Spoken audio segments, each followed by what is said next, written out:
ఓ ప్రభువానికి స్తోత్రాలు. ప్రభు మేలుల కోసమే ప్రభుకి ఎల్లప్పుడూ కూడా కృతజ్ఞతలు చెల్లించవలసిన వారమైనాము. ఎంత పాడినా, ఎంత స్తుతించినా, ఎంత నోటి మాటతో మనం ఆయన కనపరుచ ఆశపడుతూ మాట్లాడినా సరే అది సరిపోయేది మాత్రము కాదు. అందుకనే పరలోకంలో వెళ్ళిన తర్వాత మనకు ఒకే ఒక పని, ఆరాధిస్తూ ఆయనతో గడపడం మాత్రమే. ఇక యుగాలు కూడా మనం ఆయన సేవించబోతున్నాము. అనుగ్రహించబడిన రక్షణ బట్టి, పరలోకాన్ని బట్టి, నిత్యత్వం ఆయనతో ఉండబోతున్న అనుభవాన్ని బట్టి కూడా మన దేవుని సేవించబోతూ ఉన్నాం. దానికోసం సిద్ధపాటే ఇక్కడ మనం జరిగిస్తున్నాం. భూమి మీద మనం చేస్తున్న ఈ ఆరాధనలు, ఈ పాటలు ఇవన్నీ కూడా రాబోతున్న దానికి ఛాయారూపంగా ప్రభు అనుగ్రహించారు. ఇందులో మనం కొనసాగుతూ బలపరచబడుతూ కూడా ఆయన సన్నిచేయనప్పుడు యుగాలు కూడా దేవుని సేవించబోతున్నాం. దూతలు చేసిన ఆరాధన కన్నా మెయిన్ ఆరాధన మనం కూడా చేయబోతున్నాము. అలాంటి రాజ్యం కోసం మనం పిలవడ్డాము. ఆ రాజ్యంలో మనకి ఇక్కడ ఉన్నటువంటి అంశాలు మనకు కనపడవు. ఏమాత్రం కూడా మనకి ఈ సమస్యలు, ఈ ఇబ్బందులు, ఇరుకులు, కుటుంబాలని చెప్పేసి, వృత్తి అని, వ్యాపారం అని, ఆ పనులని చెప్పి సమస్యలు కనపడవు. కానీ సదాకాలం ప్రభుత్వం కూడా ఉంటూ కూడా దూతల కన్నా మరింత శ్రేష్టమైన అనుభవంలో ప్రవేశించి మనం మహిమదేహాలతో ప్రభుని సేవిస్తూ, ప్రభుత్వంలో ఆనందిస్తూ కూడా మనం గడపబోతున్నాం. దానికోసం మనం ఆత్మసిద్ధం చేసుకుంటున్నాము. ఇలాంటి గొప్ప దేవుని మనం సేవిస్తున్నాము. ఈ రోజున మనం సేవించాలంటే కనుక మన ప్రభువుని బట్టి మనం ఎంతైనా సరే ఆశ్రయించగలవారం అన్నాం. ఎందుకోసం అంటే ఒకవేళ మనం చేయటానికి మనకి రోజుల్లో జ్ఞానం కానీ, తర్వాత అంటే చదువు కానీ, పదవులు కానీ, ఆర్థిక సంబంధం మేలు ఉన్నప్పుడు కూడా వాటి వల్ల ఆశ్రయించలేము. ఎందుకని అవన్నీ కూడా ఉండవచ్చు, ఒకవేళ లేకపోవచ్చు, ఉన్న అక్కడ రాకపోవచ్చు కూడా. అవన్నీ తాత్కాలిక మాత్రమే. కానీ సదా మనకు అక్కడికి వచ్చేవాడు, మనతో ఉండేవాడు మన దేవుడు అవటం చేత మనం ఎల్లప్పుడూ కూడా మన దేవుని బట్టి ఆశ్రయించవలసిన వారమైనాం. అందాన్ని బట్టి అయినా సరే, బలాన్ని బట్టి అయినా సరే చేయించే ప్రయత్నం చేస్తే కనుక అవన్నీ కూడా వయస్సు ఉడిగిపోతుంటాయి, కాలంతో పాటు మృగమైపోతుంటాయి. వాటి వల్ల వచ్చి మేళ్ళు తాత్కాలికంగానే నిత్యత్వం నడిపిస్తున్నాం. మన వేసే బట్టి పిల్లప్పుడు మనం సేంత బదులమైనాము. అలా చేయిస్తూనే మన ఆత్మ దేవుల్లో బలపరచబడటానికి ఆ ఆశ్రయంతో దోహదపడే అంశంగా వాక్యం సూచి సెలవిస్తూ ఉంది. ఈ రోజున మనకి ప్రభు ఇచ్చిన సగం అవకాశం ఇది. ఎందుకోసం అంటే నవంబర్ మాసము చివరి సండే జనరల్గా మనం కృతజ్ఞత ఆదివారంగా జరుపుకుంటూ ఉంటాం. మనం థ్యాంక్స్‌గివింగ్ సండేగా ప్రపంచం అంతా అనేక సంఘాల్లో చేస్తున్న ఆరాధనలు ఉన్నాయి, కృతజ్ఞత ఆరాధనలు జరుగుతున్నాయి. అలా మనం కూడా ఈరోజు ప్రభు ఇచ్చే అవకాశం బట్టి ప్రభుని కృతజ్ఞత తెలియజేస్తూ కూడా ఆయన స్థితి చెల్లించడానికి మనం తల్లి చేసాము. మీ హృదయాల్లో కూడా ఇలా భావాలు కలిగి కొంతసేపు ఆయనతో గడుపడే ప్రయత్నం చేయండి. ఎందుకంటే మాసం మాత్రమే కాదు, ఈ 11 మాసాలు ప్రభు మనతో ఉన్నారు. ఎంత గడ్డు కాలం, చెడ్డకాలం అనిపిస్తుంది. మనకు మాత్రమే కాదు కానీ ప్రపంచానికి, దేశానికి కూడా గడ్డుగా చెడ్డకాలంగా ఉంది. దాదాపు 100 ఏళ్ళ తర్వాత వచ్చిన కఠినమైన సమస్యగా ప్రపంచ చరిత్రలో చెప్తూ ఉన్నారు కదా. ఇలాంటి అనుభవాలు మనం నడుస్తున్న ప్రభువును కాపాడుకుంటున్నారు. ఒక కావలవాని వలె మనం కాపాడుతూ వస్తున్నారు ఆయన. ఓ పట్టణాన్ని కాపలా కాస్తున్న ఒక వ్యక్తి వలె, ఆ పహరా కాస్తున్న వాని వలె ఆయన కాపాడుకుంటూ కూడా మన కుటుంబాలను, మన గుడారం చుట్టూ అస్తమంత క్షేమం కలిగటం చేత మనం ఇలా ఉన్నాము. ఆయుష్ తగ్గిపోకుండా, ఆరోగ్యం తగ్గిపోకుండా, తల వెంట్రుక ఒకటే రాలిపోకుండా ప్రభువును కాపాడుకుంటున్న చేత ఈ మంచి కాపరికి, ఈ గొప్ప కాపరికి, ఈ ప్రధాన కాపరికి ఈ రోజున మనందరం కూడా కృతజ్ఞతలు నీడు మనసుతో చెల్లించబద్ధులమై ఉన్నాము. హల్లెలూయా. యేసుకి ఎల్లప్పుడూ కూడా మనం అలాంటి అంశాల చేత మనం ఆత్మను బలపరుచుకుంటూ కూడా సమీపించిన అది ఎంత ఇష్టమైన బలి అర్పణగా వాక్యం సెలవిస్తూ ఉన్నది. కృతజ్ఞత అనేది దాన్ని డిఫైన్ చేయడం కోసం ఒక మాట మనం వాడుకోవచ్చు. ఏమిటంటే సెలబ్రేటింగ్ గాడ్స్ ఫెయిత్ఫుల్నెస్. దేవుని నమ్మకత్వాన్ని మనం పండుగగా చేసుకోవటమే కృతజ్ఞత అనే మాటకు అర్థము, నిర్వచనం చెప్పుకోవచ్చు. అది కృతజ్ఞత అనే అంశం చెప్పడానికి మనకి పదాలు చాలా ఉంటాయి, భాష చాలా ఉంటుంది. కానీ హృదయ సంబంధమైన భావం అవటం చేత హృదయానికి పరిమితం చేయటం అనే ఉద్దేశం కాదు. కానీ హృదయతారమైన ఆ కృతజ్ఞత అది నోటి మాట బయటకు వస్తుంటుంది. నోటి మాట మాత్రం కాకుండా క్రియాపూర్వకం బయటకు వస్తుంటుంది. అది అలాంటి కృతజ్ఞతలు లేఖన భాగాల్లో అనేకలు చెబుతూ వచ్చేసారు, చూపిస్తూ వచ్చారు. అలా ఈరోజు మనం కూడా ప్రభువుకి స్తుతులు చెల్లిస్తూ కూడా ఆయన సేవించే ప్రయత్నం చేద్దాము. మనం మాత్రమే కాదు, మన పిల్లలు, మన కుటుంబాలు కూడా సేవించడానికి ఆశపడుతూ ఉండాలి. సాధారణంగా లోక రీతిగా ఉన్న వారికైతే దేవుడి నుంచి అనేక పొందుకుంటున్నారు. ఎందుకనగా ఈ మంచి దేవుడు వారికి మేలు చేస్తున్నాడు. మనకి ఎండనిచ్చాడు, వారికి ఎండిస్తున్నాడు. మనకి వర్షం ఉంది, వారికి వర్షం ఉంది. మనకి అన్ని రకాల ప్రకృతి వనరులు ఉన్నాయి, వారు పొందుకుంటూ ఆనందిస్తున్నారు. కానీ మనమైతే ప్రభుని తెలుసుకోవడం చేత స్పందిస్తూ కూడా ప్రతి అంశాన్ని బట్టి ప్రభుని స్తుతిస్తున్నాము. ఆయన ఇచ్చే గాలి ఏది, ఆయన ఇచ్చే నీరు ఏది, ఆయన ఇస్తున్న ఆహారం ఏది, ఆయన ఇచ్చిన చెట్టు పుట్ట మన చుట్టూ ఉన్నాయి. వాటిని బట్టి మనం చల్లదనం అనుభవిస్తున్నాము. దేవుడు ఇవ్వండి మన జీవితాల్లో పొందిందంటే కూడా ఏమీ లేదు. ఆయుష్యైనా, ఆరోగ్యమైనా, ప్రతి అంశమైనా సరే దేవుని ఇవ్వటం అవటం చేత మనం ప్రతి ఉదయం పూట ఆ మాటకు వస్తే ఇలాంటి కూడిన సమయాల్లో కూడా కార్పొరేట్గా, సంఘంగా, సంఘటితంగా కలిసి ప్రభువుని ఎల్లప్పుడూ కూడా సేవించవలసిన వారు విన్నాము. అయితే లోకానికి అయితే ఇవన్నీ తెలియదు వారికి. వారు అనుకుంటారు కదా, నా హస్తబలం నా కండబలం నాకు ఇచ్చింది అనుకుంటూ ఉంటారు. వారి కండబలము వారి ఆర్థిక బలాలు ఒకవేళ వారికి ఉండవచ్చు, అవి వాటి వల్ల కొన్ని పొందుకోవచ్చేమో కానీ ఆయన చిత్తం లేకుండా వారు దాన్ని అనుభవింపలేరు. ఎందుకంటే ధనవంతుడు కదా, మనకు తెలుసు కదా. ధనవంతుడు అనుకున్నాడు, నా ప్రాణమా విస్తారమైన ఆస్తి కోసం సమకూర్చబడింది, తిను త్రాగు సుఖించు అని చెప్పి అనుకుంటూ కూడా కొట్లు కట్టిద్దాం అనుకుంటున్నాడు. కానీ ఆ రాత్రి దేవుని చిత్తం లేకపోవడం చేత జీవితం సాలించే ప్రాణం ముగిసి అతడు లోకయాత్ర విడిచిపెట్టక తప్పలేదు. ఇలా దేవుని అనుగ్రహం లేకుండా మన జీవితాల్లో మనం ఏమీ కూడా పొందుకోలేము. ఇలాంటి దేవుని కృపా కటాక్షను బట్టి ఇలా పొందుకోవడం చేత మనం దేవునికి ఎప్పుడు కూడా స్తుతులు చెల్లిస్తూ కూడా నమ్మకంగా కొనసాగిన యెడల ఆ అంశాన్ని బట్టి ప్రభువారు మరింత చేరువచ్చే దేవుడిగా వాక్యం మనకి సెలవిస్తున్నది. క్రైస్తవ జీవితంలో ఈ అంశానికి చాలా ప్రాధాన్యత ఉంది. ఎందుకంటే మన దేవుని పిలవడం చేత మనకి విశ్వాసం ముఖ్యమైనది, ప్రార్థన ముఖ్యమైనది, వాక్యం ముఖ్యమైనది, తర్వాత సంఘ సంబంధమైన పరిచయం చాలా ముఖ్యమైనది, సువార్త కూడా చాలా ముఖ్యమైనది. కానీ వీటన్నిటితో పాటు దేవునితో సంబంధాన్ని పెంపొందింపజే అనుభవం ఏంటంటే ఆయన పట్ల నీకున్న కృతజ్ఞత, gratitude, expressing your thankfulness to the lord. ఇది చాలా ముఖ్యమైనది. ఇది ఒక రకంగా చెప్పాలంటే కనుక ఇట్స్ గ్లూ. ఇది ఒక జిగురు పదార్థం వంటిది. అంటే జిగురు ఎలాగే అతికిస్తూ ఉంటుందో అలా ఈ కృతజ్ఞత దేవునితో నీ హృదయాన్ని అది అతికిస్తూ ఉంటుంది. అది ఏ పరిస్థితులు ఉంటే అన్ని పరిస్థితుల్లో కూడా అనుకూలమైన అననుకూలమైన, ఒకవేళ మనం గతించిన ఈ 10 మాసాలు కూడా మనకు 11 మాసాలు బహుగడ్డిగా అనిపిస్తూ వచ్చినాయి. రాదర్ ప్రాబబ్లీ 8 మాసాలు from March 22 to this month 22, 8 month పూర్తి అయిపోయినాయి కదా. 8 నెలలు కూడా గడ్డిగా అనిపిస్తూ వస్తున్నాయి. ఏదేమైనప్పుడు కూడా మన హృదయాలు మాత్రం దేవుని పట్ల ఆ భావాన్ని ఇప్పుడు కూడా మనం దాన్ని కొనసాగిస్తుంటూ ఉండాలి. అవగాహన ఉన్నా లేకపోయినా సరే, ప్రశ్న జవాబు దొరికినా దొరకకపోయినా సరే, దేవుడిని ఎప్పుడు కూడా శోధింపు ప్రగత్యం లేకుండా అలా స్తుతులు చెల్లించవలసిన వారమైనాము. హబక్కు గ్రంథంలో వాక్యంలోకి వెళ్ళే ముందుగా నేను తీసుకుంటున్న సబ్జెక్ట్ ఈరోజు నా కృతజ్ఞత అంశం. అది దాని మీద ఇవన్నీ చెప్తూ ఉన్నాను. హబక్కు గ్రంథంలో మనం చూస్తే హబక్కు ప్రవక్త. పాత నిబంధనలో భక్తులు అద్భుతమైన సాక్ష్యాలు మన ముందు పెడుతున్నారు. హబక్కు దేవుని ప్రవక్త కదా, ప్రవక్తకి దేవుని ఆత్మ ఎప్పుడూ కూడా ఉంటుంది. దేవుని ఆత్మను తోడడం చేత హబక్కు దేవుని ఆనందించి అతిశయిస్తున్నాడు, ప్రోత్సహిస్తున్నాడు. కాకపోతే 1వ అధ్యాయంలో మాత్రం చూస్తున్న గ్రంథంలో హబక్కు ప్రశ్నలు వస్తున్నాయి. ఎందుకంటే ప్రజలు వారు శ్రమలోకి వెళ్ళబోతున్నారు. ఈ సంగతి దేవుడు తెలియజేయడం చేత ఇప్పుడు హబక్కు హృదయం అంతా చాలా కలవరంగా ఉంది. ప్రభు, మేము నీతిమంతులం కదా, నీ పిల్లలమే కదా, మీకు మాకు నిబంధన ఉంది, మీకు మాకు ఒప్పందం ఉంది, ఉడమైకు ఉంది, మేము అబ్రహం సంతానమైనాము, ఇవన్నీ మాకు ఉన్నాయి కదా ప్రభా, మరి మమ్మల్ని తీసుకెళ్ళేసి నువ్వు శ్రమలో పెట్టడం ఏంటి, రాబోతున్న కల్దీలకు మమ్మల్ని అప్పగించడం ఏంటి అని చెప్పేసి హబక్కు దేవుడిని ప్రశ్న వేస్తున్నాడు. ఇశ్రాయేలు జాతి యాజ్ పర్ ఇట్స్ అండర్స్టాండింగ్ తనకున్న అవగాహన బట్టి శ్రమలోకి వెళ్ళబోతూ ఉన్నది. దీన్ని బట్టి హబక్కు హృదయం చాలా కలతగా మారిపోయింది, కలవరపడుతూ ఉన్నాడు. అయినప్పటికీ కూడా ఆ తర్వాత చూస్తూ ఉంటే వాక్య పరిజ్ఞానం రావడం చేత, దీవెనాత్మ దర్శించడం చేత, విశ్వాసశక్తి మాట దేవుడు చెప్పడం చేత చివరి 3వ అధ్యాయం ఇచ్చేవాటికల్లా హబక్కు హృదయంలో సంతోషం ఉత్పన్నమైపోయి అతడు అతిశయిస్తూ గంతులు వేసుకుంటూ లేడీ పిల్లవాలే లేడీ కాళ్ళ వాళ్ళే చేసే ప్రభు అని పండుకుంటూ కూడా అతడు పాట పాడుకుంటూ కూడా దేవుని స్తుతించినట్టుగా ఆ గ్రంథంలో చూడవచ్చు. అలా అది ముగుస్తుంది. అది హబక్కు గ్రంథంలో ప్రశ్నతో తన అధ్యాయం ఆరంభిస్తాడు. ప్రశ్నలు పరంపరగా ఉన్నాయి. అక్కడ దాదాపుగా 7 రకాల ప్రశ్నలు దేవునికి వేస్తాడు. అన్ని ప్రశ్నలు వేస్తుంటాడు, ఇదేంటి అదేంటి అని చెప్పేసి. కానీ అధ్యాయం పుస్తకం ముగిసేపాటికి అతడు సంతోషంతో అత్యంత కృతజ్ఞతాభావంతో దేవుని హత్తుకొని అతడు జీవించి సేవిస్తూ కూడా మనతో మాట్లాడుతున్నాడు. సో కృతజ్ఞత అనేది మన దేవుని మన హత్తుకునేట్టు చేస్తూ ఉంటుంది. అవగాహనకు అందుబడిన అంశాల చుట్టూ ఉన్నప్పటికీ కూడా మనసు కలతపడకుండా, మనసు కలవర పడిపోకుండా ప్రభు మంచితనం జ్ఞాపకం చేసుకుంటాం. గతం ఏం చేశారు, ఏం చేయబోతున్నా ఎవరు వేసుకుంటూ కూడా ఆయన మంచితనాన్ని బట్టి హృదయం కనుక ఆయన త్రవల్లో కొనసాగ నిశ్చయించుకుంటే మిగతా అన్నీ కూడా బళ్ళని తెలవన్నట్టుగానే తొలగిపోతే విడిపోతాయి. మనసు ఎప్పుడు సంతోషంగా దేవుల్లో కొనసాగుతూ ఉంటుంది. ప్రాబబ్లీ ధనవంతుడు ఇంట వాకిడి పడిన లాజరు కూడా దేవునికి కృతజ్ఞత చెల్లించి ఉండి ఉంటాడు. మీరు ఆలోచన చేస్తారు ఎప్పుడైనా ఆ మాట? ధనవంతుడు దేవునికి కృతజ్ఞతాస్తుతి చెల్లించాడో లేదో మనకు తెలియదు. సమృద్ధిని ఆహారం ఉంది, పట్టుబట్ట కడుతూ ఉండేవాడు, పరమాన్నం భోజనం చేస్తుంటూ ఉండేవాడు. తన నోట నుంచి కూడా ఒక మాట స్తుతి అనే మాట వచ్చిందో లేదో మనకు తెలియదు.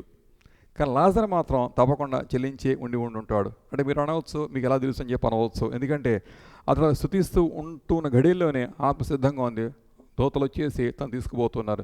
స్తుతి అర్పణ ఉన్న చోట ఆయన సన్నిధి ఉంటుంది. ఆయన సన్నిధి కాంతి రావడం చేత దూతలు కూడా వచ్చి తీసుకెళ్తూ ఉన్నట్టుగా మనం అర్థం చేసుకోవచ్చు. అయితే ధనవంతుల మార్గాలన్నీ కూడా వేరుగానే పాతాళానికి ఆత్మ వెళ్ళిపోయినట్టుగా చూస్తున్నాం. స్తుతి అర్పణ ఉన్న హృదయాల్లోంచి వచ్చే ఆ ప్రార్థనలో ఆ ఆత్మను ఎప్పుడు కూడా నరకానికి సిద్ధం చేయవు, అసాధ్యం. అది సో లాజరు జీవితంలో స్తుతి ఏంటని హేతు ఏంటని చూస్తుండే ఏమన్నా స్థితి చెల్లించాలి. ఇల్లు ఉందా, వాకిలు ఉందా, కుటుంబం ఉందా, భార్య ఉన్నారా, పిల్లలు ఉన్నారా, తింటనే పట్టేటి తిండి ఉందంటే ఏమీ లేదు. కానీ కుక్కలు వచ్చేసి స్నేహితులాగా చుట్టూ మోగేసి కురుపులు నావుతూ ఉంటే కూడా దేవునికి అతను చెల్లించిన అర్పణ చేశారా, ఎంత అద్భుతంగా ఉంటుంది అది. సో కృతజ్ఞత దానికి ఎలా కలిగిందని చూస్తుంటే, ప్రభువా నాకు ఆహారం లేదు, నాకు ఇల్లు వాకి లేదు, ధనవంతుల అన్నీ లేకపోవచ్చు, కానీ ప్రభువా నాకు ఈ ఈ జీవితంలో ఒక అనుభవం ఏమిటంటే నిన్ను నాకు కనపరుచుకున్నావు, ప్రత్యక్షపరుచుకున్నావు ప్రభువా. నాకు నెగిటివ్స్ చాలా ఉన్నాయి, many are the negatives in my life. నాకు వ్యతిరేకంగా చాలా ఉన్నాయి ప్రభువా, కానీ పాజిటివ్గా ఒకటి ఏమిటంటే నువ్వు నాకు ఉన్నావు కదా. అనానుకూలమైన కాలాల్లో నీకు అనుకూలంగా ఉంది ఒకడే, నీ ప్రియుడు, నీ వాడు, నీ రక్షకుడు నీతో ఉన్నాడు. చూసావా, ఆ మాట జ్ఞాపకం చేసుకోవాలి. కూర్చుని మనం సణుకుంటూ కూర్చుంటే కాదు, అందరిలాగా నాకు ప్రభువా ఇల్లు లేదు, వాకిలు లేదు అన్నట్టు కూర్చోవద్దు మీరు ఎప్పుడు కూడా. యవనస్తులు మీ జీవితంలో కూడా ఒకళ్ళు కొద్దుగా ఉంటే కనుక నాకు అది ఇది లేదు అని కూర్చోవద్దు. కానీ లేనిదని ప్రభుకు అపకారం చేసి ఉన్న దేవుడు జ్ఞాపకం చేసుకుని ప్రభు శుద్ధిస్తూ ఉంటే కనుక దేవుడు తప్పకుండా కూడా నీ ప్రార్థన లేక నీ ఆరాధన స్వీకరించి దేవుడు అన్నాడు. అందుకని కృతజ్ఞత అనేది స్వభావం అవడం చేత ఈ స్వభావం ఎప్పుడు కూడా ఇక లేని వాటి కోసం వెంపర్లాడదు కదా. ఎప్పుడు కూడా అది ఏదైనా కొదువు ఉంటే వెంపర్లాడిపోవడం, కొట్టుకుపోవడం, మనసు గలివిలేకపోవడం అది మా నైజం అది. కానీ దేవుని బిడ్డల నైజం ఏంటంటే ఏదైనా కొదువైతే అది ఆయనకు అప్పగించేసి మనకి ఏదైతే ఉన్నదో దాన్ని బట్టి కూడా దేవుని వైపు తిరిగేసి ఆ అంశాన్ని బట్టి ప్రభు స్తుతిస్తూ ఉంటే కనుక అది దేవునికి ఎంతో ప్రీతికరమైన అర్పణగా, ఆరాధనగా ప్రభుత్వాన్ని స్వీకరించి ఆగ్రహిస్తూ ఉన్నారు. ఈ రోజున నీ జీవితం ఒకవేళ ఏదైనా సరే ఈ 8 మాసాల్లో లేకపోతే ఏదైనా లోటు కనిపిస్తుంటే కనుక live it to God sake అని దేవుడికి అప్పగించే, దేవుని చేయనివ్వండి ఆ పనినే. మరి మనం చేయగలిగింది ఏం చూస్తుంటే ఆయన ఏమి చేశాడు, ఆయన ఏమి నీకేమి ఇచ్చాడు, ఆయన ఏమి సమకూర్చాడు, దాన్ని బట్టి కూడా స్తుతిస్తుండే అద్భుతంగా ఉంటుంది. సో లాజరు జీవితంలో అతడు దేవుని స్తుతిస్తూ ఉన్నాడు. ఎందుకని చూస్తూ ఉంటే ప్రభా నువ్వు పరిచయం చేసుకున్నావు కదా, నువ్వు నా తండ్రిగా ఉన్నావు కదా ప్రభా అని చెప్పేసి. తండ్రి లేనివాడు దిక్కుమాలిన వాడు. ఒక దృష్టిలో లాజరు దరిద్రుడు, దిక్కుమాలిన వాడు, దిగంబరుడు. కానీ తన దృష్టిలో తనకు తాను తన దిక్కుమాలినవాడుగా, తన దిక్కు దేవుడే. తన దరిద్రుడుగాడు తన శ్వాస సంబంధమైన సంపద కలవడవడం చేత ధనవంతునిగా తను తాను అతడు ఎంచుకుంటూ ఉన్నాడు. So we know all these things. మనకు ఏమి తెలవటం చేత కృతజ్ఞత అనేది మన హృదయాల్లో స్పాంటేనియస్గా ఎప్పటికప్పుడు రెయిన్బోల్డ్ కూడా పుట్టుకొచ్చి బలం స్వభావం చేత దాన్ని మనం ఎన్నడూ పాడు చేసుకోవద్దు. మన్ను వేసి పూజ చేసి బావులాగా కూడా అది లేదు ఇది లేదు ప్రభావం అని చెప్పేసి లేని వాటి బట్టి మన హృదయాలన్నీ మనం పూడికి వేడ్చి వేసుకుంటే కనుక ఒకవేళ ఉన్నది కూడా పోయే ప్రమాదం ఉంటుందేమో.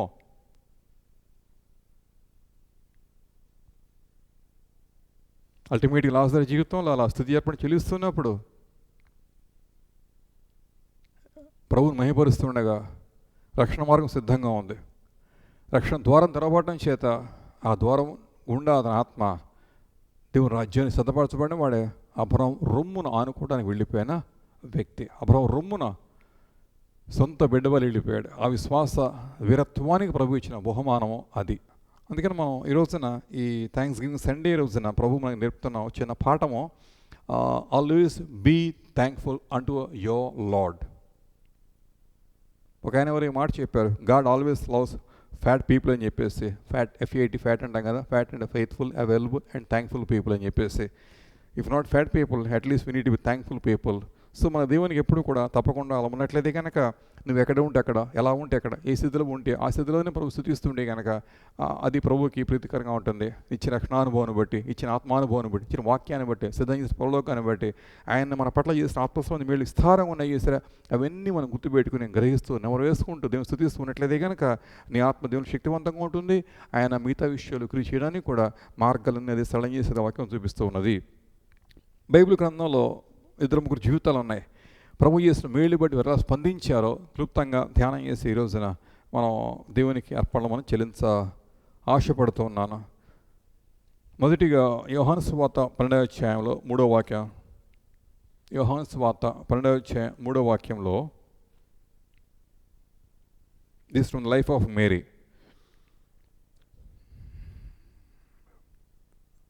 Not volume.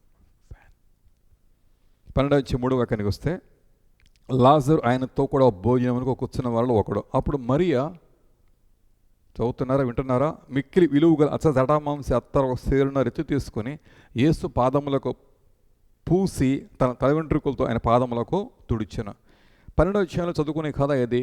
లాజరు కుటుంబం కథ. అంటే మార్తా మరి లాజరు కుటుంబం అది. బేతనీ గ్రామంలో ఉన్న ఈ కుటుంబానికి ప్రభు ఎంతో మేలు చేశారు. మీకు తెలిసిందే, అది యోహాను సువార్త 11వ అధ్యాయంలో మేలు ఉంటుంది కదా.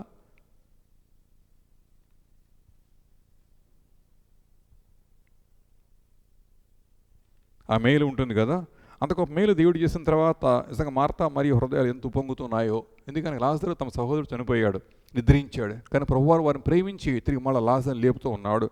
యోహాను సువార్త 11వ అధ్యాయం చూస్తూ ఉంటే ఆ అధ్యాయంలో మొదటిగా ఉన్న మాటలు చాలా చక్కగా ఉంటాయి కదా. అక్కడ ఏమని ఉంటుందంటే, ప్రభా నీవు ప్రేమించువాడు అనే మాట ఉంటుంది 11:3లో.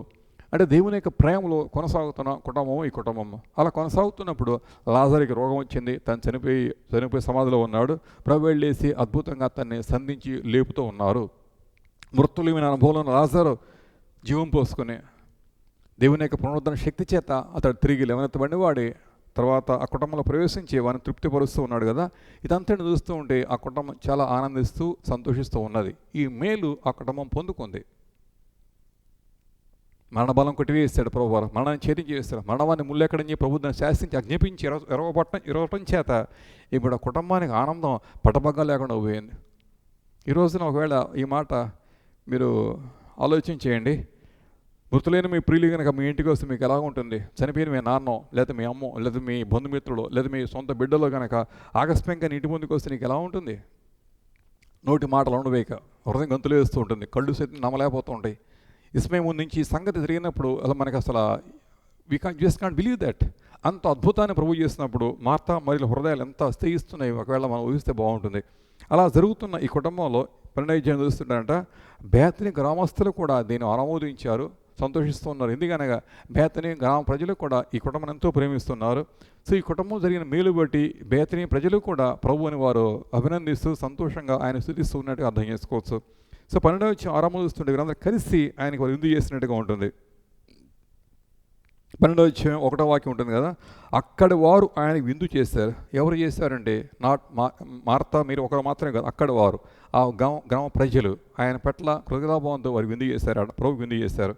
ఆ విందులో మార్తా మామూలుగా ఆవిడ ఉపచారం చేస్తుంది, కానీ మరియ మాత్రం ప్రభుని ప్రేమించి ఆయన చేసిన మేలుకి హృదయం స్పందిస్తూ ఉంటే ఆమె కలిగిన తలంపు, నా ప్రభుని నేను ఎలా ఘనపరచాలి అని ఎవరు ఎలా కృతజ్ఞత తెలియజేస్తారో కూడా ఆ అంశం ధ్యానం చేస్తున్నాం మనం. సో మరి హృదయంలో పుట్టిన ఈ కృతజ్ఞత ఓ పాత్ర బదలైపోయినట్టుగానే హృదయం బదలైపోవడం చేత ప్రభువును సేవటం కోసం ఆశపడుతూ కూడా చేస్తే మంచి పని ఏమిటి అని చూస్తూ ఉంటే తనకున్న సామర్థ్యాన్ని శక్తిని బట్టి అసదటామం సత్ర కొనుక్కో చేసి ఆ రోజున యేసయ్య పాదాలను ఆ అత్తరుతో పూసి తల వెంట్రుకలతో తుడుస్తూ ఉన్నట్టుగా మనం చూస్తూ ఉన్నాము. మరియం హృదయం ఎంతగా స్పందిస్తూ ఉంది. కొన్నిసార్లు కొందరి జీవితాల ప్రభుని స్పందించరు వారు. దేవుడు మాత్రమే ఎందుకండి, ఒకవేళ నీ తోటి వారు ఏమైనా నీ మేలు చేస్తుండే కానీ కొన్నిసార్లు అలా వెళ్ళిపోయాం అనుకోండి, without any active response, passive వెళ్ళిపోతుంటే ఎంత బాధగా ఉంటుంది కదా. కొందరికి అలవాటు ఎన్నో పొందుకుంటూ ఉంటారు కానీ కనీసం మాట కూడా థ్యాంక్స్ చెప్పలేకపోతూ ఉంటారు. ఎందుకంటే వాళ్ళ ఉద్దేశం ఏంటంటే వాళ్ళు చేయడానికి ఉన్నారు, నేను పొందుకోవడానికి ఉన్నట్టుగా అనమాట. అది అంత మించి ఒక మాట కూడా థ్యాంక్స్ అనే మాట బయటికి రాదు. బట్ ఇక్కడ చూస్తుంటే మరియ హృదయం చూస్తుంటే ఆయన పట్ల ఎంతగా స్పందిస్తుందో. She had a responsive heart, stimulating heart. అది అంటే ఎన్నో స్టిమ్యులస్గా దేవుడు చేస్తే కనుక హృదయం స్పందిస్తూ కూడా ఒక మాట మాత్రమే కాదు, క్రియాపూర్వకంగా దేవుని అభినందిస్తే కూడా ఆయన పట్ల ఏం చేయాలో కూడా అది చేస్తూ ఉన్న వ్యక్తి. దీన్ని బట్టి చూస్తూ ఉంటే మరియమ్మ హృదయంలో దేవునికి ఆ స్థానం మాత్రం కాకుండా దేవునితో దాని స్థానం కూడా చాలా పదిలంగా తను చూసుకుంటూ ఉన్నది. అత్తర పట్టుకొచ్చేసింది, విలువైన అత్తర పట్టుకొచ్చింది, పాదాలకు పూస్తూ ఉంది. అంతకన్నా మరి ఇంకా అద్భుతంగా చూస్తూ ఉంటే అంత బహిరంగ స్థలంలో కూడా 10 మంది చూస్తూ ఉండగా తన జుట్టు విప్పేసి తల వెంట్రుకలతో ఆయన పాదాలకు కూడా తుడుస్తూ ఉందంట. సాధారణ ఈ స్త్రీ ఇలా చేయదు. 10 మందిల స్త్రీ తన తల వెంట్రుకలు ఇప్పడం అనేది ఒక అవమానకరమైన సంగతిగా యూదులు ఎంచుతూ ఉండేవారు. అది కూడా ఆమె ఎంచకుండా అవమానాన్ని కూడా ఆమె లక్ష్య పెట్టకుండా అంట ప్రభు పాదాలు సన్నిచేరి పాదాలు తుడుస్తూ ఉన్నట్టుగా చూస్తున్నాం. ఇదంతా మనం గమనిస్తూ ఉన్న ప్రభువారు దాన్ని ప్రశంసిస్తూ ఉన్నారు, కానీ మరొక వివాదపడుతున్నారు. ఏదేమైనా సరే మరియం మాత్రం ఈ మంచి పని చేసి ఆయన ఏమన్నారంటే, నన్ను పాతిపెట్టు దినము కోసం ఈమెను దీనిని ఉంచుకొననీయుడి. అంటే ప్రభు యొక్క సమాధి కోసం, పునరుద్ధాన కోసం. అంటే ఆయన పునరుద్ధానం ఎలాగైతే పరిమళాలు వెదజల్లుతూ ఉందో అలా ఈ కార్యం, ఈ సాక్ష్యం కూడా పరిమళాలు వెజ్జలబోతోంది. మరొక బాట చూస్తూ ఉంటే నా భౌతికాయమే కాదు కుళ్ళు పట్టదు అనడానికి సాదృశ్యంగా ఇది పరిమళం పూస్తూ ఉంది.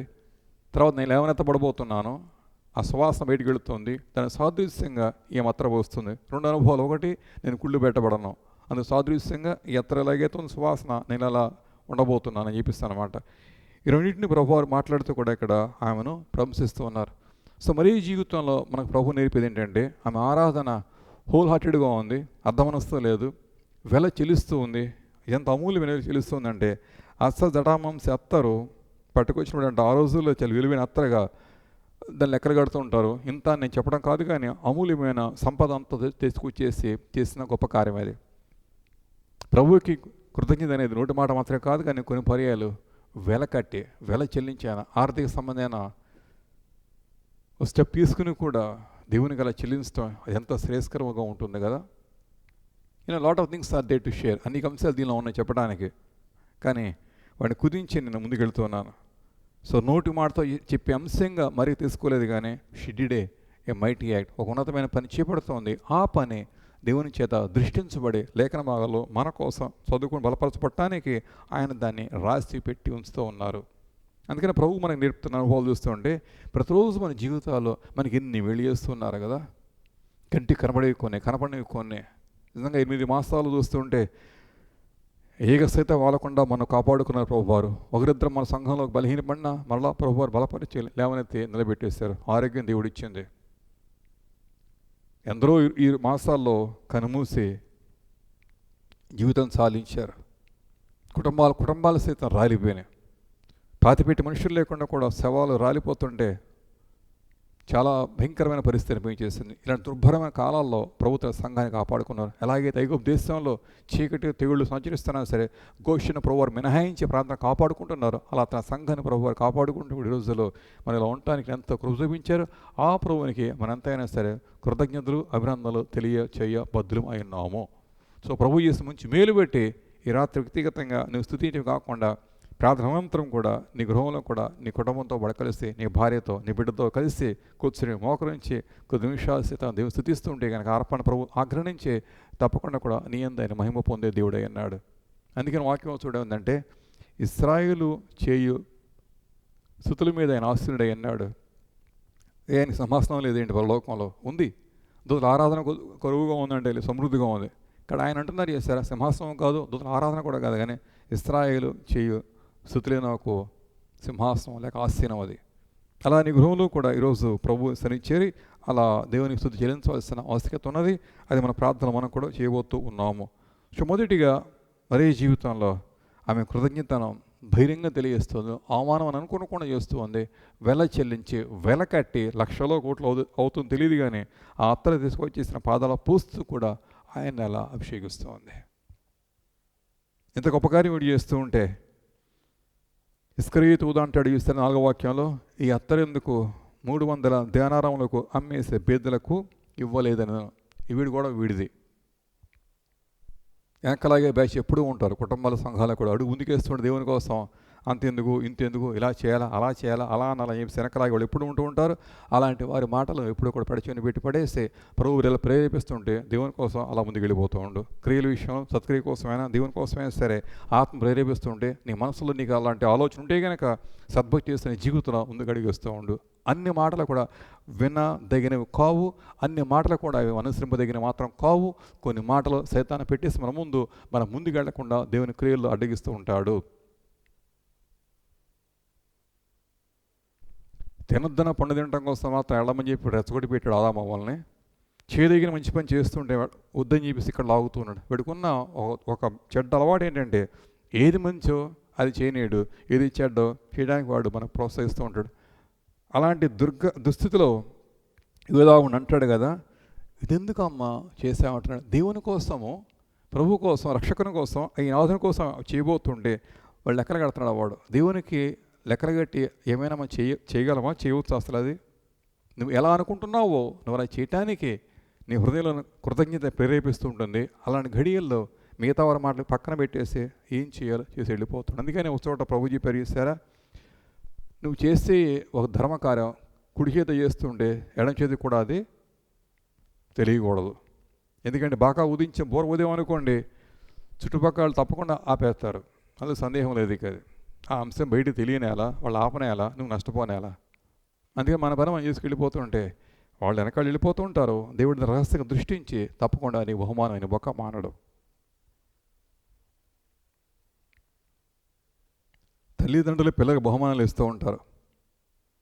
పిల్లల సంతోషం ఎంత ఎక్కువగా ఉంటుందో ఆవిడని బట్టి చిన్న చిన్న అంశాలు ఇవన్నీ కూడా ఇది పెట్టి థింగ్స్.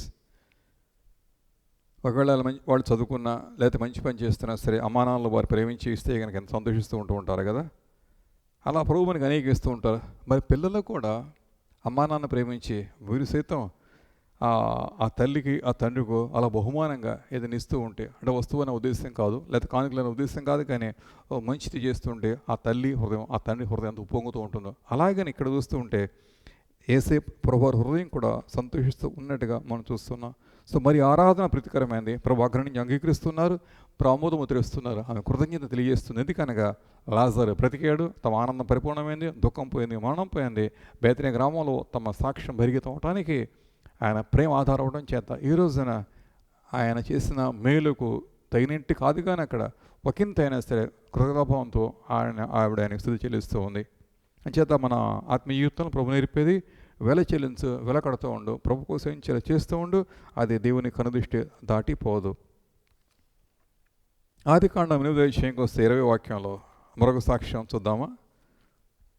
కృతజ్ఞతలు ఎవరెలా తెలియజేస్తారో, ఎవరి అనుభవాలు ఏంటో కూడా మనం చూస్తున్నాం. ఆదికాండం 8వ అధ్యాయం 20వ వాక్యం. నోహ గురించి రాయి ఉన్న అధ్యాయం ఇది. నోహ గురించి మనకి తెలిసిన పాఠాలు చాలా ఉన్నాయి. ట్రస్టెడ్ సర్వెంట్ ఆఫ్ గాడ్, దేవుని యొక్క నమ్మకమైన సేవకుడు నోవా. జలప్రళయం వస్తున్న దినాల్లో దేవుడు అతన్ని ప్రేమించి గట్టిగా పట్టుకుని తన ద్వారా అక్కడ వాడ నిర్మింపు చేసుకుని ఆ వాళ్ళలోకి సమస్త జీవులు జతలుగా ప్రవేశపెట్టి తన కుటుంబాన్ని ప్రవేశపెట్టి దేవుడు అతన్ని కాపాడుకుంటూ వస్తున్నారు. దేవుని కృపనొందిన వాడయ్యాడు, దేవుని మాట వినవాడయ్యాడు, వాడు సిద్ధం చేసుకున్నాడు. తన కుటుంబం తాను ప్రవేశించి జలప్రళయం వచ్చిన దినాల్లో అతడు తన కుటుంబంతో అత్యంత సురక్షితంగా ఉన్న వ్యక్తి నోవహు. జలప్రళయం పూర్తి అయిపోయింది, నీరింకిపోయింది, ఓడ అరారత్ కొండ మీద నిలబడిపోయింది. తర్వాత బయటకు వస్తున్నాడు. బయటకు వచ్చిన తర్వాత చేసిన పని 8వ అధ్యాయం 20వ వాక్యంలో ఉంటుందంటే 20వ వాక్యంలో, అప్పుడు నోవహు యెహోవా బలిపీఠం కట్టి పవిత్ర పశువులన్నిటిలోనూ పవిత్ర పక్షులన్నిటిలో కూడా కొన్ని తీసుకుని ఆ పీఠం మీద ఆ బలిపీఠం మీద దహన బలి అర్పించాడు. సో నోవహు జీవితంలో చేసిన ఈ రెండో అంశం చూస్తూ ఉంటే అతడు దేవుడు చేసిన ఈ మంచి పని బట్టి, ఎందుకంటే గతించిన అనుభవం తన కళ్ళ ముందే ఉంది. జలప్రళయం వచ్చేసింది, ఆకాశం విస్తారంగా వర్షం కురుస్తుంది, తూములను తెరవబడ్డాయి, మోపోయిన మన కురవడం చేత అన్నీ మునిగిపోతున్నాయి. తన కుటుంబీకులు, బంధువులు, మిత్రులు, స్నేహితులు అయిన వారు, ధనవంతులు, బేదలు, మొత్తం మానవజాతి యావత్ పూర్తిగా నీట మునిగిపోయింది. Not even one was left alone.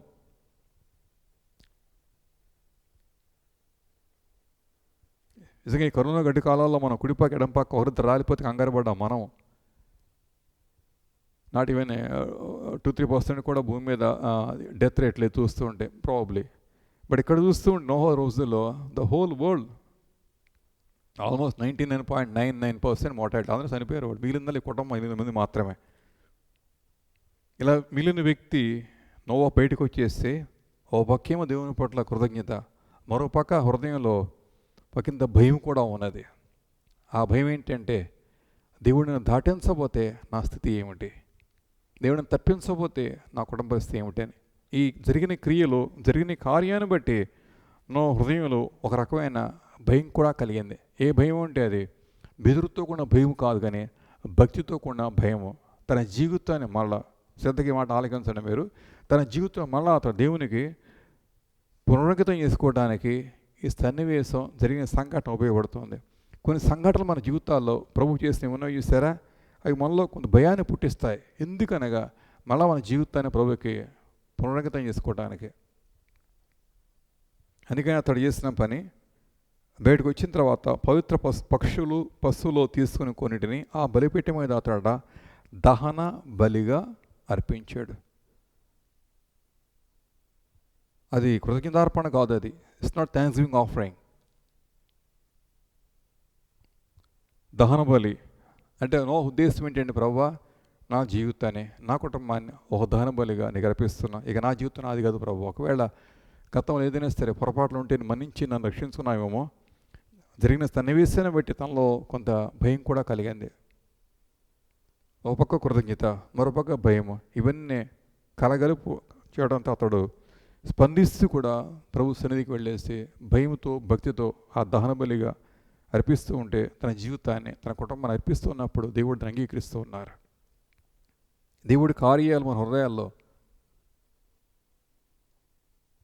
కృతజ్ఞత తెలియజేసేట్టుగా ఉంటూ ఉంటాం. ఒక్క పర్యాయం, మరొక పర్యాయమో భక్తి భయం పుట్టేయటం చేత పునరుద్ధరణ చేసుకుంటుంటాం. మన మీదకి రాబోతున్న ఆకస్మిక మరణం దేవుడు తప్పిస్తే గడగడ వణుకుతూ భయంతో మనం ప్రార్థన చేసుకుంటాం, ప్రభా నువ్వు తప్పించబోతున్న నా పరిస్థితి ఏంటి అని చెప్పేసి అలా నోవహు అర్పిస్తూ ఉన్నాడు. దహన బలిగా నో లాంగర్ ప్రభు, ఇక నా జీవితం నాది కాదు, no longer I that live, ఇక నేను కాదు ప్రభు జీవించింది, నాలో నువ్వే జీవించు ప్రభు అన్నట్లుగా అతడు తను అంకితం చేసుకుంటే కూడా తన సర్వేంద్రియాలు కూడా ప్రభు అంకితం చేసుకుంటూ అర్పిస్తూ ఉన్నాడు. అప్పుడట 27వ వాక్యంలో యెహోవా ఇంపైన ఆ సువాసన ఆకర్ణిస్తూ ఉన్నారు. ఏమిటి ఇంపైన సువాసన అంటే దహన బలి కాదు కానీ అక్కడ అదే నవో జీవితమే. ఎందుకంటే మన భయభక్తులు, మన భక్తి, మన భయము, మన ఒడంబిక, మన విధేయత ఇవన్నీ దేవునికి ఇంపైన సువాసన. ప్రభు మన నుంచి ఆశించేది ఇదే, total commitment, dedication, walking in the lord with fear. ఆయనలో భయభక్తులతో నడకొంది చూసారా, ఎంతైనా ఆగ్రహిస్తూ ఉంటారు. అందుకనే యోబు విషయంలో చూసారా, సాతానుతో అన్నారు యోబుని చూసావా అని చెప్పేసి అంటున్నప్పుడు యోబు జీవితం ఎంత ప్రీతికరంగా ఉందో, దానియేలు జీవితం ప్రీతికరంగా ఉందో, మన విశ్వాస జీవితంలో భక్తితో భయంతో నడుస్తూ ఉంటే అది ఆయనకు ఇంపైన సువాసన.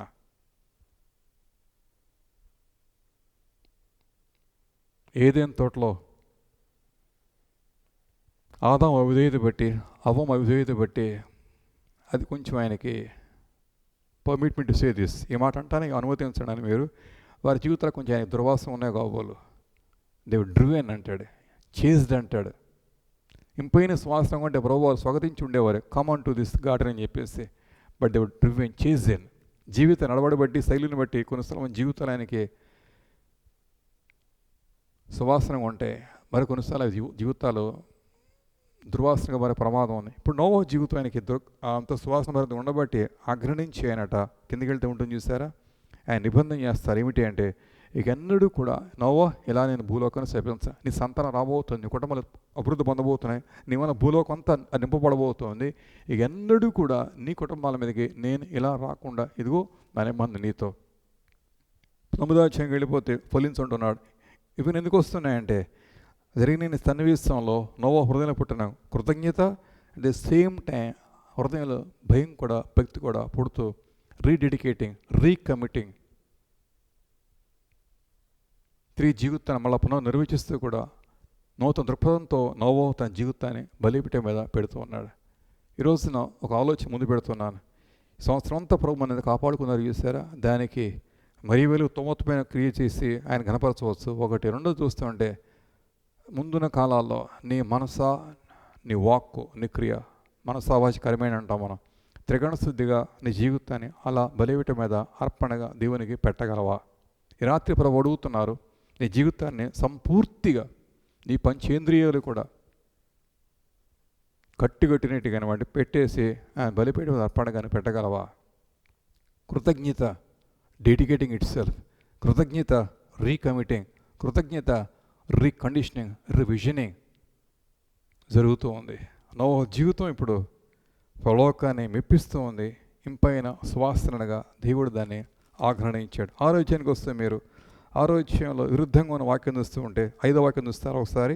ఆదికాండంలో నరుల చెడుతనం భూమి మీద గొప్పదని, వారు హృదయ తలంపుల ఊహంతా ఎల్లప్పుడూ కేవలం చెడ్డదని యెహోవా చూసి కాదు, దాన్ని మీరు తిరగరాసుకొస్తూ కావాలంటే యెహోవా ఆగ్రహించి, నరుల హృదయంలో తలంపుల్లో ఊహ అంతా ఎల్లప్పుడూ కేవలం చెడ్డని యెహోవా ఆగ్రహించి ఆయన పశ్చాత్తాప్తుడై దుఃఖ హృదయంతో అతడట దేవుడట లోకాన్ని తీర్పుగా అప్పగిస్తున్నాడు. అక్కడ వారి జీవితాలనికి దుర్వాసనగా ఉన్నాయి. 8వ విషయంలో జీవితం దేవునికి సువాసనగా ఉంది. When you commit your life to the lord జరిగే అంశం ఇది. అందుకని మనం ఈ సంవత్సరంలో ప్రభు చేసిన ఈ మంచి మేలు బట్టి మనం తప్పించాడు. చెడిపోయింది, కీడిపోయింది, అపాధి తొలగిపోయాడు. ఇన్ని మేలు చేసే దేవునికి నీ కుటుంబంతో కలిసి నీ జీవితాన్ని రాత్రి ప్రార్థనాపూర్వకంగా ఆ బలిపీఠం మీద ఒక అర్పణగా పెట్టగలవా? నీ సర్వేంద్రియాలు, నీ కన్ను, నీ కాలు, నీ చెయ్యి, నీ చేతులు, నీది నీది కాదు. Don't waste your life, don't waste your time, don't be out worldly things. ఎలా ఉండాలో అలా ఉంటూ కూడా, నమ్రతబోధ జీవిస్తూ కూడా, మితార్భం లోకంతో ఉంటూ కూడా, దేవుని కోసం, రాజ్యం కోసం, నీతి కోసం కూడా అపరిమితంగా ప్రయాసపడేంతగా నీ జీవితాన్ని తిరిగి మళ్ళీ పునరుద్ధరణ చేసుకున్నట్లయితే కనుక ప్రభువుకు నీ ఎంతో సంతోషం తప్పకుండా కలుగుతుంది. రాత్రి ప్రభు నీతో మాట్లాడుతున్నారు. God speaking to you personally. యవనస్తుడు అలా ప్రభు చేసిన మేలుబడి అసహిస్తూ చేసుకునే స్థుతి కూడా మాత్రమే కాదు కానీ, లేక ఇచ్చే కానుక మాత్రమే కాదు కానీ, జీవితాన్ని కానుక ఇస్తే అద్భుతంగా ఉంటుందో. మరియా ఉత్తమోత్తమైన ఆరాధన చేసి బలిపీఠం మీద కాదు కానీ ఈ అర్పణ ఆ జటావంశీ అత్తర తెచ్చి పాదాలను అభిషేకిస్తూ ఉంది. మరి అనుభవం వేరుగా ఉంది, కానీ నోవహు అనుభవం వేరుగా ఉంది. నోవహు జీవితం అర్పిస్తూ ఉన్నాడు, అప్పగించుకుంటూ ఉన్నాడు. అని దేవుడు నిబంధన చేసుకుని 9వ అధ్యాయంలో వస్తే మనం దాదాపు ఆదికాండ 8 సార్లు 8 times అక్కడ నిబంధన నిబంధన నిబంధన మాట టైం ఎండింగ్ 11వ వాక్యంలో, తర్వాత 12వ వాక్యంలో, 13వ వాక్యంలో, 14వ వాక్యంలో, 16వ వాక్యం, 17వ వాక్యంలో కూడా 8 సార్లు ఉంటుంది నిబంధన నిబంధన నిబంధన నిబంధన అని చెప్పేసి దేవుడు పదే మాట్లాడే నోవహుతో దేవుడు గట్టి ఒడంబిక ఒప్పందం చేసుకున్నాడు. And because of that you are living and I'm living on this earth today. ఆ ఒడంబిక బట్టి ఈరోజు మనం ఇక్కడ సజీవులు ఎక్కడ ఉండగలుగుతున్నాం. ఒకని కృతజ్ఞత భయం పుట్టించి, భక్తి పుట్టించి, సమర్పణ పుట్టియటం చేత you are living and I'm living on the earth. ఇంపైన శ్వాసనగా ప్రభు ఆజ్ఞానిస్తున్నాడు. ప్రభు యేసు మేలు బట్టి we need to do this. ఈ పని మనం సిద్ధంగా ఉండాలి. మరియు చేసిన ఆరాధన అత్యుత్తమమైంది. నవ సమర్పణ నిబంధనలు ప్రవేశపెట్టిన గొప్ప నిబంధన ఇది. 3వ చూస్తుంటే ఆదికాండం 27 అధ్యాయాలు మరి ప్రాక్టికల్ ఇష్యూ ఇది. కృతజ్ఞతకు స్పందించిన అనుభవాలు చూస్తుంటే ఆదికాండం 27 అధ్యాయం 8th verse 8వ వాక్యం ఉంటుందంటే, ఆ పిల్లవాడు పెరిగి పాలు విడిచిన. ఏ పిల్లవాడు? ఇస్సాకు, శారా సంతానం, అబ్రహాం సంతానమైన ఇస్సాకు పెరిగి పాలు విడిచేస్తాడు. ఇస్సాకు పాలు విడిచిన దినమందు అబ్రహాము గొప్ప విందు చేశాను. చెప్తారు ఆ మాట అందరూ కూడా, గొప్ప విందు చేశాను. సే టు యువర్ సెల్ఫ్, నీకు నువ్వు చెప్పుకోవచ్చు ఆ మాట. అబ్రహాముకి దేవుడు ఇచ్చిన సంతానం ఇస్సాకు, లేకలేక పుట్టాడు. 100 వెంట పుట్టిన బిడ్డ పెరిగి పెద్ద అవుతున్నాడు, పాలు విడిచేసాడు. ఆ తర్వాత అబ్రహాం విందు చేశాడట. దేవుడు చేసిన మేలు బట్టి ఏమిటా మేలు అంటే, గొడ్రాల తనంతో శారాను ప్రభు దర్శించి వాగ్దానం ఇవ్వబడిన రీతిగానే వారి సంతానం ఇస్తూ ఉన్నాడు. అది మేలు, వారు కలిగిన మేలు. అది పాత నిబంధనలు చూస్తుంటే మనం చాలా పర్యాలు గొడ్రాలు తనం ఏలుబడి చేసినట్టుగా చూడవచ్చు. అబ్రహాం శారా జీవితం అదే. దెన్ శారా తర్వాత వచ్చిన రిబ్కా అదే, రాహేల్కి అదే. ఇలా తరచుగా చూస్తుంటే అలా ఉండేది ఆ కాలాల్లో. అలాంటి దుర్భరమైన కాలాలు వారు ఉంటున్నప్పుడు ప్రభు చేసిన మేలు ఈ కుటుంబాన్ని ప్రేమించి వాగ్దానం ఇచ్చి సంతానం ఇస్తూ ఉన్నారు. ఈ సంతానాన్ని బట్టి అబ్రహాం హృదయం ఆనందిస్తూ ఉంది. అలాంటి సంతోషంతో ఆ సంవత్సరం అతడు చేస్తున్నది ఏమిటి అని చూస్తుంటే, కృతజ్ఞతాభావంతో అతడట దేవుని పక్షంగా అతడు గొప్ప విందు చేస్తాడు. ఇక్కడ చిన్న ఇష్యూ ఉంది. పొందిన మేలు బట్టి మనం కొన్నిసార్లు మనం పరిమితం చేసేసుకుంటాం దాన్ని మనకి. అది అంటే నేను నా దేవుడు అన్నట్లు కాదు. కానీ అబ్రహాం నేర్పేది ఏంటంటే, నువ్వు గొప్ప విందు చేసుకోవచ్చు కదా, ప్రభునికి ఎంత మేలు చేశారు కదా. ఏమేలో చూస్తుంటే ఒకవేళ జీవిత విషయాల్లో, కుటుంబ విషయాల్లో, ఉద్యోగాల్లో, వ్యాపారపరంగా, ఆర్థిక విషయాల్లో, ఆరోగ్యపరంగా ఈ కరోనా గడ్డి కాలంలో ప్రభుని తప్పేయటం ఎన్ని చేశారా, ఇవన్నీ పురస్కరించుకొని అనుకూలమైన కాలాల్లో, అనుకూలమైన పరిస్థితుల మధ్య నువ్వు తప్పకుండా విందు చేసుకోవచ్చు కదా. కొన్ని గృహాల్లో అసలు వాళ్ళు ఎప్పటికీ స్థుతి కూటం పెట్టుకోరు. అదేంటో కానీ ఏంటన్నారా మీరు? అలా గృహాల్లో స్థుతి కూటం అన్నమాట వారు వినపడదు మనకి. అఫ్కోర్స్ ఈ రోజులో ఒకవేళ ఇవాళ రేపు కాకపోవచ్చు, maybe it's a tough time. మనం ఎవరు అడుగుతున్నారు, ఆన్లైన్లో పెట్టుకోవచ్చు పాస్టర్ గారు అని చెప్పి అన్నారు. ఆన్లైన్లో పెట్టుకోవచ్చు, షరతు ఒకటే, మీరు ఇంటింటికి వెళ్ళేసి స్నాక్స్ పంచి పెడితే కనుక తప్పకుండా అలా పెట్టుకుందాం. ఇప్పుడు అబ్రహాం గారు చేసిన మంచి పని, గొప్ప విందు చేశాడు. దేవుడు చేసిన మేలుకు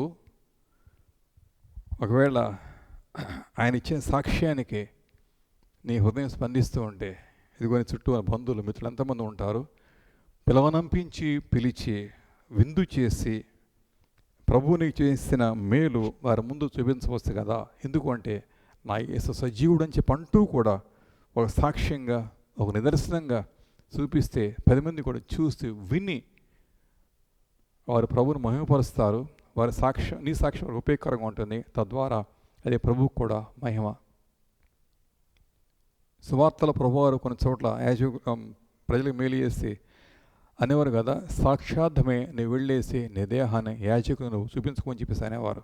so we need to confess publicly, declare publicly. At times we need to do things like this. ఈ మాట అబ్రహాం విషయంలో దేవుడు రాసిపెట్టి మరి ఉంచాడు. అబ్రహాం గొప్ప విందు చేశాడు. విందు కాదు, గొప్ప విందు వేరు, విందు వేరు. నీ గృహంలో ఏనాడైనా సరే అది విందు చేసుకున్నావా? గొప్ప విందు అది కూడా చేసుకున్నారా? దేవుని కోసం ఏం చేయాలో అది చేయడానికి కృతజ్ఞత మనని బలంగా ప్రేరేపిస్తూ ఉంటుంది. కృతజ్ఞత పాడిస్తుంది, సాక్ష్యం ఇస్తూ ఉంటుంది, ఆరాధన చేసుకుంటూ ఉంటుంది, జీవితం పునర్గతి చేస్తూ ఉంటుంది.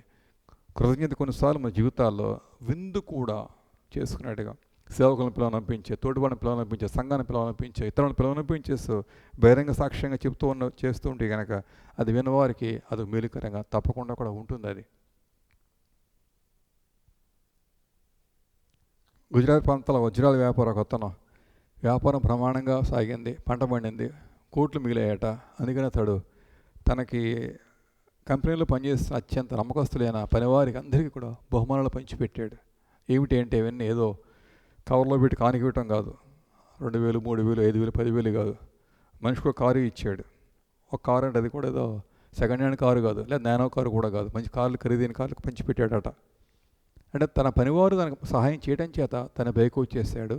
తన పైకి రావడం చేత వారి కష్టాన్ని అతడు ఆ రీతిగా గుర్తించి వారికి కూడా అతడు కారులు పంచిపెట్టి తన కృతజ్ఞత తెలియజేసినట్టుగా పేపర్లో చదివాను నేను. So we need to respond to all these things. నీ తోటి వారు నీ సహకరించినందువల్ల నువ్వు ఇలా ఉన్నావు, ఒకవేళ అది కూడా జ్ఞాపకం చేసుకుంటూ కూడా నీ గృహంలో కూడా దేవుని పక్షంగా అవసరమైతే విందు చేసుకోవడమే కాకుండా ఎరగని వారిని పిలవనిపించేసి సాక్ష్యం పెరుగుతూ కూడా అలా చేస్తూ ఉంటే అద్భుతంగా ఉంటుంది. దీంతో పాటు అనుబంధంగా మరొక అంశం చూస్తూ ఉంటే కనుక సమూయేలు గ్రంథంలో కూడా ఉంటుంది. అది రాజు అయిన దావీదు అతడి యుద్ధానికి వెళ్ళినప్పుడు విస్తారమైన పంట దొరుకుతుందని, అంటే తోపు సొమ్ము దొరుకుతుంది. ఆ తోపుడు సొమ్ములో ఒకందాన్ని తీసేసి దాన్ని భాగాలు చేస్తే తన స్నేహితులకి ఎవరైతే తన పక్షంగా ఉన్నారో, ప్రార్థన చేశారో, ఆదుకున్నారో, శ్రమల్లో ఉన్నప్పుడు వారి మాట సాకరం అందించారు, వారందరినీ జ్ఞాపకం చేస్తుంటూ కూడా వారికి కానుకలు పంపినట్టుగా కూడా 35-20 వాక్యాలు ఉంటుంది. అతడు పెట్టిన పేరు అక్కడ ఆశీర్వాద సూచనగా మీకు ఇచ్చానంటాడు. సో సైన్ ఆఫ్ బ్లెస్సింగ్ అంటాడు. ఆశీర్వాద సూచనగా కృతజ్ఞతాభావంతో దావీదు పంపిస్తూ ఉన్నాడు. ఇంకా ప్రభు చేస్తున్న మన మేళ్ళు బట్టి మనం అసహ్యంటే కాకుండా తోటి వారితో కూడా దాన్ని పంచుకోవాలి.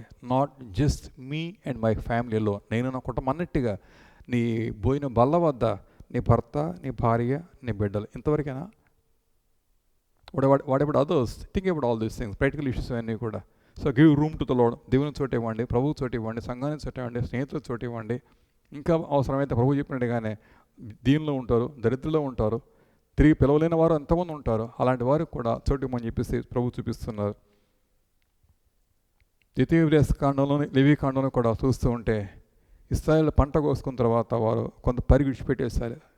పరిగే గ్లీనిస్ అంటాం, మనం గ్లీనింగ్ అంటాం, గ్లీనిస్ అంటాం. ఎందుకు ఆ పరిగి అని చెప్పేసి ప్రభు చెప్పారంటే, నువ్వు అనుభవించిన మేలుబడి శుతిస్తూ కూడా అసహిస్తూ కూడా ఉన్నప్పుడు నీ గ్రామంలో ఉన్న, పట్టణంలో ఉన్న 4 రకాల ప్రజలు ఉన్నారు. ఒకళ్ళు విధవరాండ్రు, 2 బీదలు, 3 అనాథలు, 4 పరదేశులు. విధవరాండ్రు, బీదలు, అనాథలు, పరదేశులు, 4 ఉంటారు నీ గ్రామంలో ఉంటారు. వారిని జ్ఞాపకం చేసుకుంటే కూడా కృతజ్ఞతాభావంతో నీ పొలంలో పంటలో కొంత పరిగే, అంటే 10 పనులను కోసుకుంటే ఓ పని అడిగి విడిచిపెట్టేసి, 100 కోసుకుంటే ఒక 5, 6, 10 విడిచిపెట్టేసి ప్రభు వచ్చి నేర్పిస్తారు. బీదలను జ్ఞాపకం చేసుకుంటూ ఇక్రీచి పెట్టమని చెప్పిస్తున్నారు. సో ఈ వాక్యాలను నేర్పించి అబ్రహాం ఎందుకు చేసినా సరే, దావీదు ఆశీర్వాద సూచన కొంత పంపించిన తోటి వారికి, లేదా పరిగెడిచి పెట్టేసి సరే, ఇవన్నీ కూడా నీ తోటి సమాజంలో అనేకులు ఉన్నప్పుడు ప్రభు యేసు మేలు బట్టి కృతజ్ఞతాభావంతో వారి విషయంలో కూడా you need to express that. మరి ఆరాధన అత్యుత్తమమైంది. నా సమర్పణ ప్రభు ఆగ్రహింపదగిన అంశంగా ఎంచబడడం జరుగుతోంది. అబ్రహాం విందు దేవుడు దాన్ని లేఖనాల్లో రాసిపెట్టి 10 మంది నేర్చుకోవడం కోసం దాన్ని ముందు పెడుతున్నాడు. So express thanks not in terms of words but also deeds. మాటలతో మాత్రం కాకుండా క్రియాపరంగా ప్రభు మేలు బట్టి నువ్వు పిల్లలను పెంచుకోవాలి. కొంతగా అదేమి చిత్రమో కానీ అసలు స్నేహితులే ఉండరు. నీకు స్నేహితులు ఎవరంటే నాకు నేనే స్నేహితుడు, నా ప్రాణం నా స్నేహితుడు స్నేహితురాలు. అందుకని ధనవంతులు ఏమనుకుంటారంటే నా ప్రాణమా తిను తాగు స్నేహితు కట్టుకో ధరించుకో, ఇక నీకు నువ్వే స్నేహితుడు ఎవరు ఉండరు అన్నమాటే కాదు. Such pathetic life is the most tragedy. వాళ్ళ కళ్ళు దేవుడు తెరుచును గాక. అంతే. స్నేహితుల్ని సంపాదించుకోండి. ఆయన చెప్పారు కదా, అన్యాయపు సిరి వలన లోకంలో మీ స్నేహితులు సంపాదించుకోవాలి. ప్రభువునికి ఇచ్చిన ఓన్లీ మ్యామెత్ లోక సిరిని బట్టి లోక సంపద బట్టి నేను స్నేహితులు సంపాదించుకుంటే ఆ స్నేహితుల్ని నువ్వు ఇలా పిలువనంపించి ఆయన వాక్ వినిపింపజేస్తుంటే, క్రియలు తెలియజేస్తుంటే, ఆయన పేరు ప్రచారం చేస్తుంటే వారు దేవుని తడి తిరిగినట్లా పరలోకంలో నువ్వు అని చేర్చుకోబోతున్నావు. వారు కూడా పరలోకంలో నేను చేర్చుకొని నిన్ను బట్టి చేరాం కదా అని చెప్పేసి అక్కడ సాక్ష్యం వారు పలకబోతున్నారు. So mutual understanding and mutual testifying జరుగుతున్న పరలోకంలో. అందుకే కృతజ్ఞత అనేది ఇన్ని రకాలుగా ఉంటుంది. ఒకటి దేవునితో జరిగే నిబంధన ఒడంబిక, మరో పక్క జీవితాన్ని పునరంగం చేసుకుంటూ నీతి కోసం ముందుకు వెళ్తాం, మరో పక్క నుంచి తోడు సమాజంలో 10 మందికి ఉపయోగకరంగా ఉండే పనులు ఇలాంటివన్నీ ప్రభు నేర్పిస్తున్నారు. అంచేత 20 సంవత్సరంలో ప్రభు ఎన్నో మేలు చేస్తారు. ఈ థ్యాంక్స్ గివింగ్ సండే అని వస్తుంది, మనం ఆయనకి స్తుతి చెల్లిద్దాము. మాట మాత్రమే కాకుండా సాధ్యమైతే క్రియాపూర్వకం చేపట్టండి. మీ క్రియలు ఎలాగైతే ప్రభు ప్రేరేపిస్తున్నారో అలా చేపట్టి నీ తోటి వారి మధ్య, బీదల మధ్య, నీ సంఘంలో నీ సేవకులతో ఎలా చేస్తావు అది దేవునికరంగా ఉంటుంది. అలా చేయండి. మించి దేవునితో కూడా చేయండి. అవి ప్రభు దృష్టించి ఆయన తప్పకుండా జ్ఞాపకం చేసుకుని దాని ఫలాలు ఇక్కడ అక్కడ కూడా నీకు అనుగ్రహించే దేవుడిగా వాక్యం చూపిస్తూ ఉన్నది. ఆమేన్. ప్రార్థన చేసుకుందాం. How thankful are you to the lord. ఎంతగా దేవునికి స్తుతి చెల్లిస్తున్నావు రోజు చూస్తూ గమనిస్తూ ఉన్నారు. Be a thankful person. Let you heart respond to all these things. ఆయన చేసిన మేళ్ళు కొన్ని హృదయం స్పందించి ఆ రీతిగా దేవునితో ఒడంబిక, అదే రీతిగా నీ తోటి వారి మధ్య కూడా నువ్వు అలా జీవింతువుగాక. తెలియచే దేవుని మంచితనాన్ని, తెలియచే దేవుని ప్రేమ, మౌనంగా ఉండిపోద్దు, ఎవరు లేరు అనుకోవద్దు. నీ చుట్టూ ప్రభు ఎందరో పెట్టారు, మనం త్రోసివేసి వారు కాదని చెప్పేసి ఎడంగా జీవిస్తే కనుక నీ జీవితం నష్టపోతూ ఉంటుంది. నువ్వు ఉత్తరవాది ఎన్నో కావటం చేత ఇలాంటి అనుభవాలు నీకు ప్రభు ఇచ్చినప్పుడు వాటిని పంచిపెడుతుంటే కనుక అదే ప్రభు ప్రీతికరంగా ఉంటుంది. ప్రభా, సంఘంతో కలిసి రాత్రి స్తుతి ఘనత నీకు చెల్లిస్తున్నాము నా తండ్రి.